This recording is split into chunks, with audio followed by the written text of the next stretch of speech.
এই মুহূর্তের সব থেকে বড় খবর, উৎসবের মেজাজে হচ্ছে পশ্চিমবঙ্গের প্রথম দফায় ভোট গ্রহণ। পুজো দিয়ে ভোট দিলেন শুভেন্দু অধিকারী, নন্দীগ্রামে ভোট দিলেন শুভেন্দু অধিকারী। হাই ভোল্টেজ লড়াই, শুনুন কি বলছেন বিরোধী দলনেতা শুভেন্দু অধিকারী।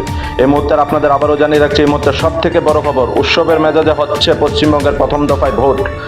বাড়ি থেকে সোজা বেরিয়ে পুজো দিয়ে ভোট দিলেন শুভেন্দু অধিকারী, নন্দীগ্রামে ভোট দিলেন শুভেন্দু অধিকারী। হাই ভোল্টেজ লড়াই, শুনুন কি বলছেন বিরোধী দলনেতা শুভেন্দু অধিকারী। বার্তা একটাই, পরিবর্তন আনুন, ভারতীয় জনতা পার্টির হাতে দায়িত্ব দিন।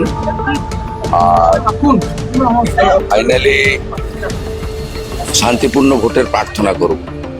খুব একটা উৎপাত করতে পারেনি আর উৎপাত করতে পারবেও না। প্রাথমিকভাবে গতকাল ভোটের আগের দিন রাত্রিটা একদম মিনিংফুল থাকে। ইলেকশন কমিশন এবং সেন্ট্রাল প্যারামিলিটারি ফোর্সকে ইনিশিয়ালি ধন্যবাদ দেওয়া যেতেই পারে। Report SD news media.